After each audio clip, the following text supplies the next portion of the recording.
The Rebel Capitalist Show. I know you texted me the other day about the cryptocurrency tax potentially in this new infrastructure bill. Can you walk through that a little bit? I didn't realize that. It's extraordinary. It's a bifurcated aspect. One aspect of is a tax. The tax itself doesn't even raise a whole lot of money. But what they're really trying to do is set the legal precedent of treating any amount you ever dealt in crypto as if all of its income and none of its property.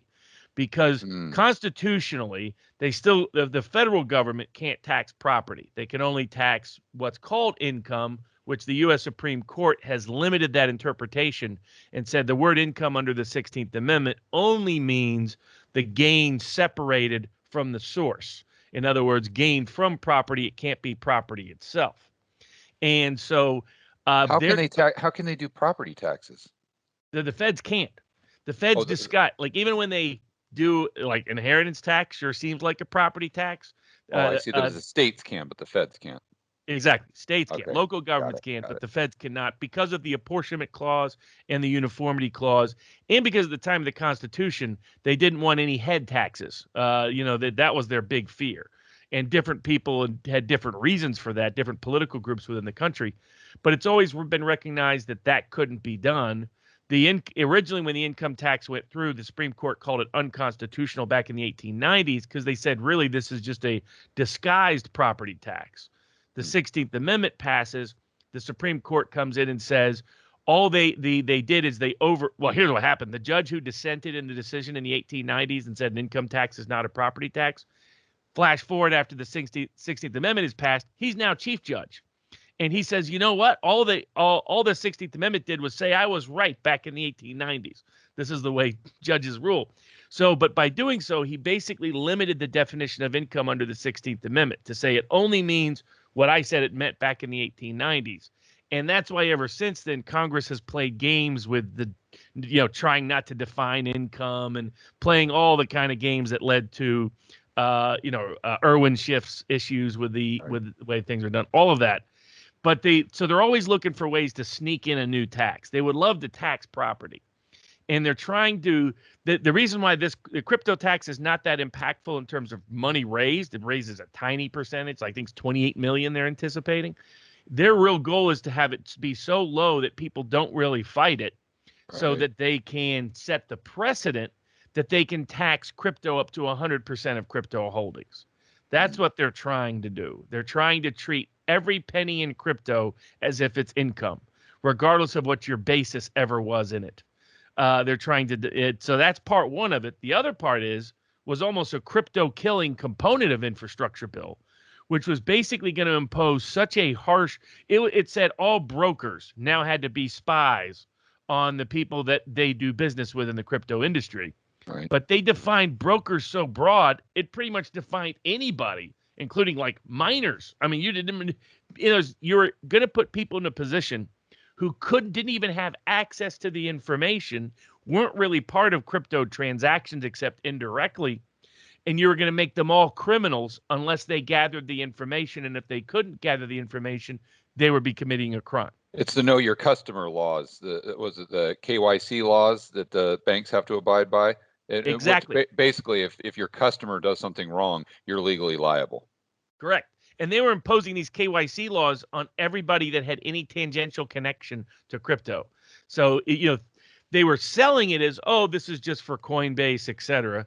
But you dug into the law and it applied to minors. It applied to software developers. It applied to blockchain developers. I mean, it was so broad.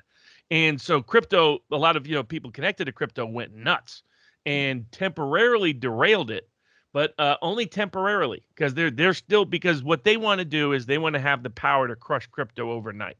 So they want to have the power to tax it into oblivion and the power to regulate it and criminalize different aspects of it so that nobody could do it without risk of going to prison. And they're disguising it under infrastructure. So that it's a real risk to crypto. There's a lot of people in crypto are awake to it, but not everybody. Because nobody's paying attention because it's in the infrastructure bill. Right. Yeah, it's like so many of those laws that get passed, they just put all, you got to read the fine print. You sign off on it thinking that it's meant for one thing. And then, 10, 15 years later, you realize that it was meant for something completely different.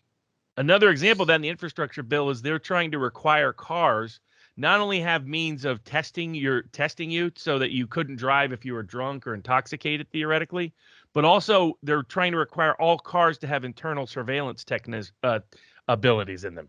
So that any law enforcement official could tap into your car and look at what you're doing in your car at any given time, under the guise that this is being done to avoid drunk driving.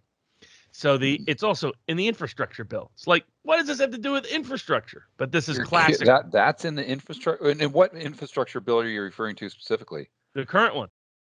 Jeez. So there's language in the law that talks about how the authorities can have access to your car, or how cars need to be equipped to give authorities access to basically use surveillance techniques to determine where you're driving, how you're driving, what you're doing in your car, etc. Exactly. It's when you see what they're doing to crypto, when you see what they're doing to just being able to drive your car and disguising that in the context of infrastructure, and then you put it in the broader context of what's happening in the vaccine mandate space. Right. And where that's going, you can see this is all about control. This has very little to do with real worries about a particular virus. This is about using the virus as a pretext of massive power. Yeah, so that's where I wanted to go with this conversation, because like we were saying offline, I've come to the realization in my own life that regardless of the size of your portfolio, if you don't have personal freedom and liberty, you've got nothing. And on this channel with my whiteboard videos and everything, I try to help people understand the economic world around them so they can make better financial decisions. But at the end of the day, the only reason that we want to increase or better our financial position is so we have more freedom. And if those freedoms are being taken away from us right in front of our own eyes, what difference does it make? What's if your portfolio is $10 million or 100,000? If you can't leave your house, or you can't drive your car, you can't open your business, you can't go to a restaurant, you can't go to a movie theater, you can't get in an airplane.